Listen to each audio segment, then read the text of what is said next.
야고보서 1장 19절에서 27절 본문을 살펴보는데, 오늘 주제는 하나님의 의를 이루는 길이라는 주제입니다. 자, 보십시오. 우리가 20절에 보면 사람이 성내는 것이 하나님의 의를 이루지 못함이다 라고 말씀하고 있습니다. 근데 이제 성경적인 용어를 우리가 이 성경이 말씀하는 내용을 정확히 파악하려면 이 용어가 의미하는 것이 어떤 성향을 가지고 있느냐를 파악하고 읽어야지 제대로 읽을 수가 있습니다. 하나님의 의라는 그 단어가 성경에 좀 이렇게 여러 각도로 이렇게 나타나고 있기 때문에 여기서 하나님의 의라고 말씀하는 것은 무엇이냐? 먼저 성경이 하나님의 의라고 말할 때 그 의는 우리가 예수님을 믿을 때에 나의 의가 아니라 예수님의 의로 구원받는다 라는 그런 의의 개념이 있거든요. 그것을 하나님의 의라 그러는데, 그것을 칭의라 그러죠. 우리가 칭의를 입는다 할 때 그것을 하나님의 의라고 표현하기도 하고요. 그러나 오늘 하나님의 의라고 말씀하는 것은 칭의를 논할 때의 의가 아니라 어떤 일을 하는데 우리가 흔히 그런 말 하지 않습니까? 이 일을 하는데 하나님의 뜻이 무엇일까? 하나님이 궁극적으로 이 사건을 통해서 이루고자 하시는 하나님의 계획이 무엇일까? 그런 질문들 하잖아요.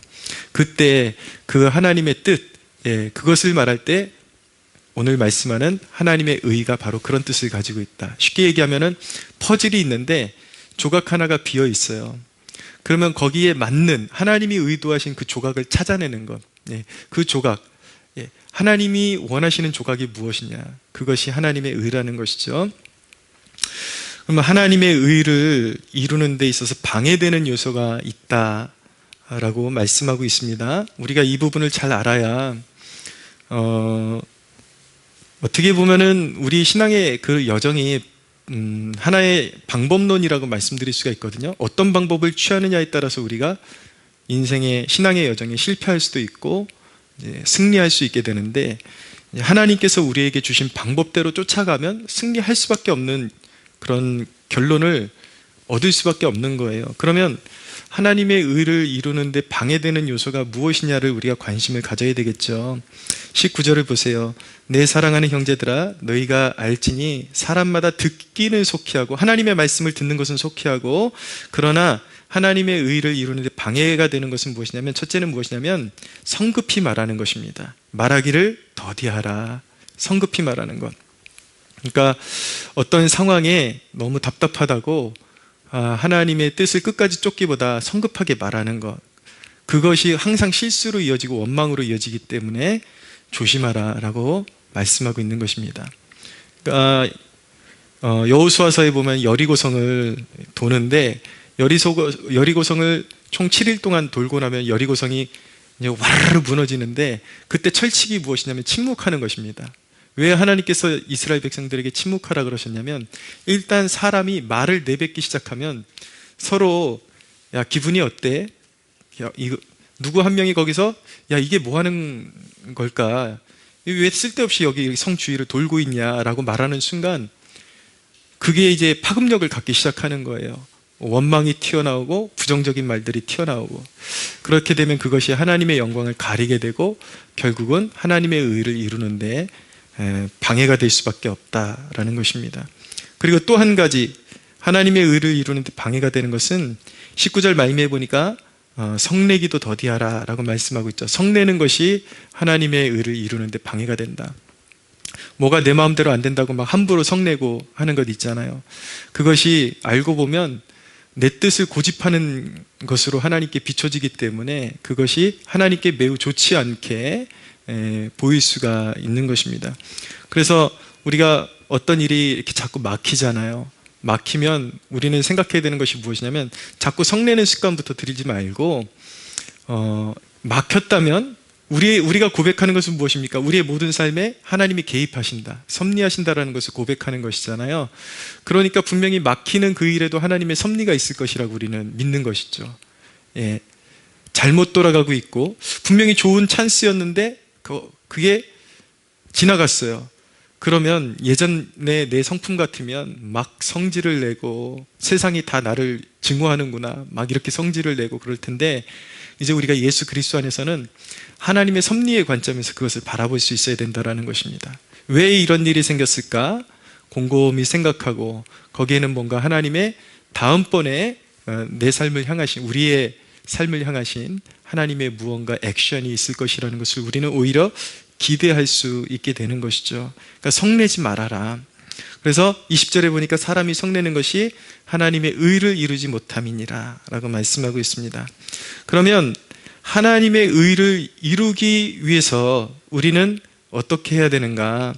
21절에 보시면 그러므로 모든 더러운 것과 넘치는 악을 내버리고 너희 영혼을 능히 구원할 바 마음에 심어진 말씀을 온유함으로 받아라. 자, 첫째, 하나님의 의를 이루기 위해서는 능동적인 순종이 있어야 되는데 말씀을 온유함으로 받으라 라고 그렇게 말씀하고 있습니다. 네. 일단 여러분, 가장 좋지 않은 습관이 무엇이냐면 무언가를 다 듣기 전에, 정확한 정보를 듣기 전에 자기 방식대로 자꾸 행동하는 것, 먼저 행동하는 것. 예, 이게 교육의 철칙 아닙니까? 예, 운동도 그렇고요, 어떤 공부도 그렇고요. 먼저 선생님이 뭐라고 말하는지 정확히 듣고 습득을 하고서 따라해봐야 되는데, 이제 성급한 경우에는 듣기도 전에 저거 별것도 아닌 것 같아, 그런 이제 헛된 자신감을 가지고 자기가 먼저 해버린단 말이에요. 그러면 자기 생각에는 똑같은 것 같은데 그 미묘한 차이가 결과를 다르게 도출할 수 있다라는 것이죠.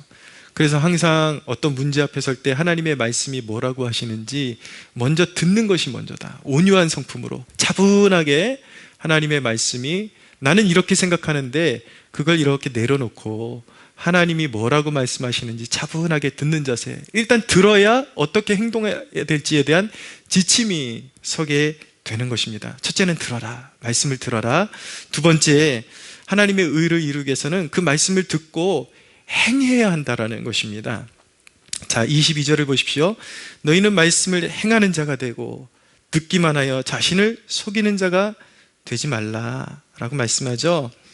예, 말씀을 순종해야 된다.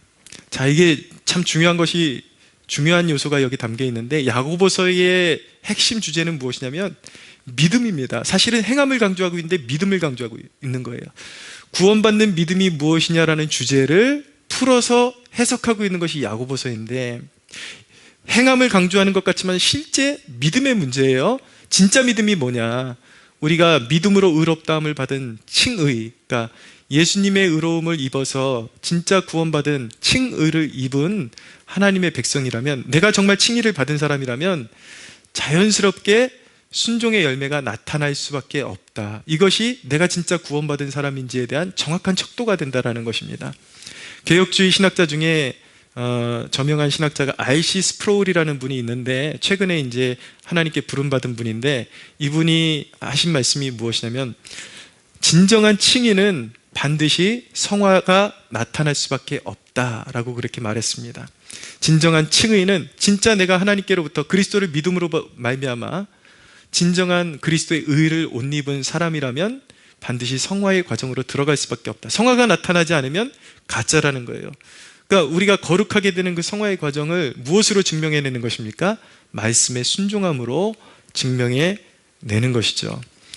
신앙 중에 가장 좋지 않은 신앙이 무엇이냐면 개념만 파악하고 개념만 쌓는 것입니다.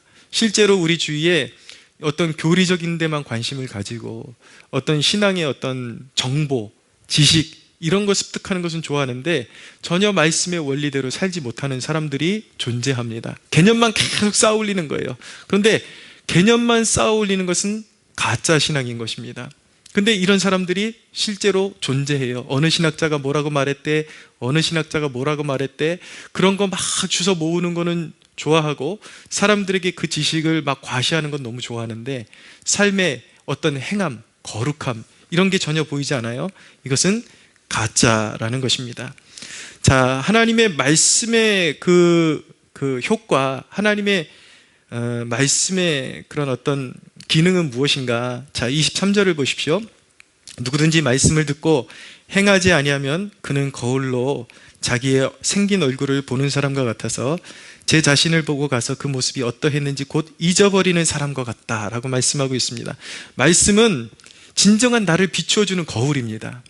말씀을 딱 이렇게 말씀 앞에 서면은 내가 얼마나 삐뚤어지고 얼마나 완고하고 고집이 세고 이기심이 많고 그런 것들 이제 다 보이죠. 근데 말씀에 비추어서 그것을 깨닫고 이제 돌아가서 그 말씀에 비추어서 자신의 삶을 회개의 삶을 이루지 않으면, 고치지 않으면 결국은 밭을 일구지 않는, 경작하지 않는 것과 같아서 결국 하나님의 말씀에 순종하지 아니하면 결국은 인간은 100% 딱 두 가지 갈래의 길밖에 없는 거예요. 하나님의 말씀에 순종하느냐 아니면 육의 삶을 사느냐. 내 삶에 하나님의 말씀이 정복당하지 않으면 반드시 육신대로 행할 수밖에 없는 것이 우리의 삶인 것입니다. 그래서 우리가 하나님의 말씀을 제쳐놓고 듣고서 그냥 지식으로만 채우고 내 자신을 변화시키는 그런 영양소로 사용하지 않으면 반드시 육신대로 행할 수밖에 없는데, 그러면 거기서 반드시 육신의 열매를 거둘 수밖에 없다라는 것입니다. 찰스 스펄전 목사님의 설교의 일부분을 여러분들에게 읽어드리겠습니다. 만약에 여러분이 하나님의 말씀을 적용하지 않고 여러분들이 육신이 원하는 대로 계속 사는 습관이 들어있으면 어떤 결과를 초래하게 되는가? 들어보십시오. 당신을 괴롭게 하는 것이 아랫사람입니까? 그렇다면 혹 당신이 하늘의 왕께 게으르고 태만하여 그분의 명령을 어기는 악한 종으로 살고 있지는 않습니까? 사업의 손실이 당신을 괴롭게 합니까? 혹 당신이 하나님의 일에 관심을 두지 않아서 그분의 교회가 손실을 보고 그래서 그분이 당신에게 사업상의 손해를 보게 하시는 것은 아닙니까?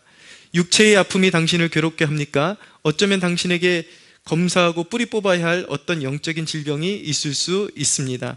누군가 당신을 거만하게 대합니까? 혹 당신 역시 거만하지 않나요?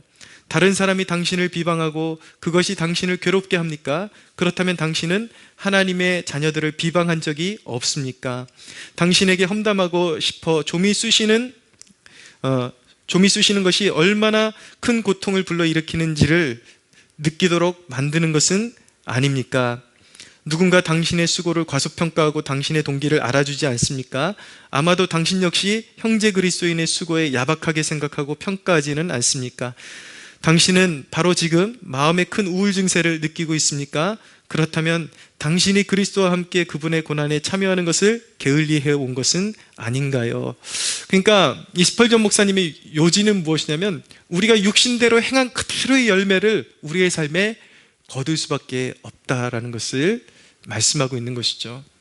그러니까 말씀을 듣고 순종하지 않으면 그것이 우리의 삶에 어떤 유익도 끼칠 수가 없다라는 것을 말씀하고 있는 것입니다. 그러므로 우리는 말씀을 행하는 자가 되어야 하나님의 의를 이루는 삶을, 그 축복을 받아 누릴 수가 있게 되는 것입니다.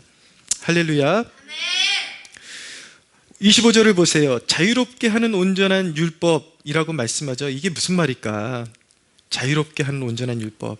자, 하나님께서는 우리가 복음 안에서 이제는 율법의 저주에서 우리가 속량함을 받았잖아요. 예전에는 율법이 우리를 우리의 행함대로 저주하고 참소하고 그래서 우리가 영원한 저주를 받게 되었는데, 이제 예수님을 믿게 됨으로 말미암아 그 율법의 저주에서 우리가 이제 속량되었습니다. 자유의 몸이 된 것이죠.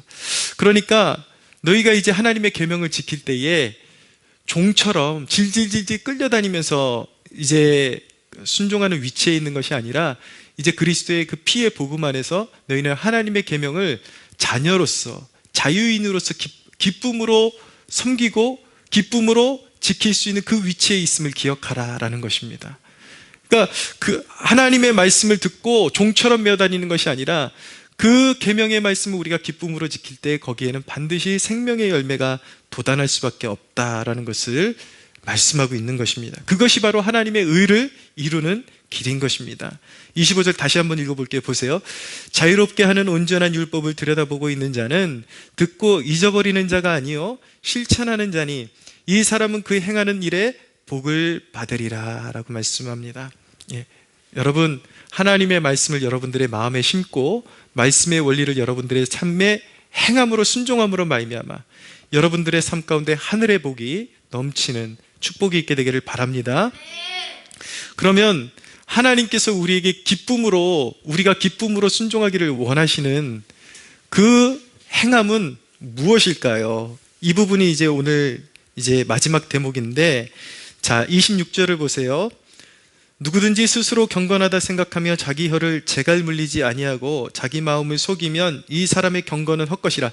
우리가 정말 인생에 삶에 하나님 앞에 기도 생활하잖아요. 그럼 좋은 열매를 바라면서 기도 생활하는데 그 열매를 갉아먹는 것부터 제거를 하라는 것이죠.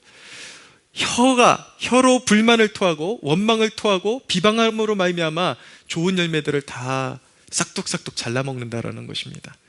인간의 혀를 통해서, 입술을 통해서 온갖 악이 쏟아져 나오죠. 그러니까 우리의 삶 가운데 좋은 열매를 바란다면 기도하면서 동시에 악을 쏟지 말고 혀를 잘 단속하라라는 것입니다. 두 번째, 27절을 보십시오. 하나님 아버지 앞에서 정결하고 더러움이 없는 경건은 곧 고아와 과부를 환난 중에 돌보는 것이다 라고 말씀하고 있죠. 자, 하나님의 의를 이루는 그 순종, 두 번째 대목은 무엇인가? 고아와 과부를 돌보는 것이다.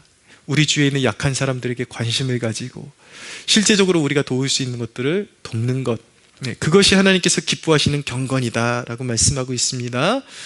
하나님께서 그렇게 어려운 사람들, 그리고 우리 주위에 그런 영적인 형제자매들의 그런 어려움, 그리고 선교지를 돕는 것을 그렇게도 기뻐하신다라는 것을 말씀하고 있습니다. 마지막 세 번째로 하나님께서 기뻐하시는 순종은 27절 말미에 또 자기를 지켜 새 속에 물들지 아니하는 그것이니라. 그러니까 세상의 물결이 우리 안에 들어오는 것을 영적인 방파제를 세워서 그 파도가 넘어오지 못하게 막는 것, 세상에 물들지 않는 것. 자, 우리가 혀를 단속하고 고아 가부를 돌보고 그리고 새 속에 물들지 아니하는 것을 우리가 뭐라 그러냐면 그것을 거룩이다라고 말하는 것입니다. 하나님께서 우리에게 요구하시는 것은 바로 거룩한 삶이다. 자, 말씀을 정리합니다. 하나님의 의를 이루는 삶은 무엇인가? 바로 거룩을 추구하는 삶이다. 할렐루야. 네, 거룩을 추구하는 것입니다. 항상 기도하고 기쁨 가운데 기도하시되 부정적인 말을 쏟아놓지 않도록 조심하십시오.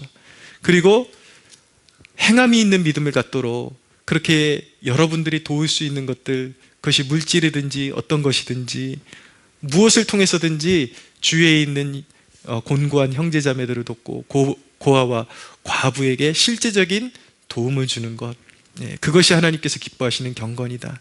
그리고 새 속에 물들지 않는 경건한 마음을 가지고 태도를 가지고 살아가는 것, 그렇게 우리가 하나님 앞에 거룩한 태도를 지닐 때에 하나님께서 우리의 삶에 계획하신, 아까 말씀했잖아요. 하나님의 의라는 것이 어떤 우리의 삶에 어떤 그림이 있는데 우리가 찾아야 될 하나의 퍼즐, 하나님이 가지고 계신 퍼즐이 무엇이냐, 우리는 알지 못해요, 그 뜻을. 그러나 우리가 이렇게 거룩함을 추구하며 살아갈 때에 하나님께서 우리의 삶에 딱 필요했던 그 퍼즐을 맞추어 주셔서 하나님의 의가 이루어지게 하신다, 하나님의 뜻이 이루어지게 하신다라는 것입니다. 사랑하는 여러분, 여러분들의 삶 가운데 하나님의 거룩하신 아름다우신 뜻이 성취되어지는 축복을 누리시기를 예수님의 이름으로 소원합니다. 하나님께 영광의 박수 올려드리겠습니다.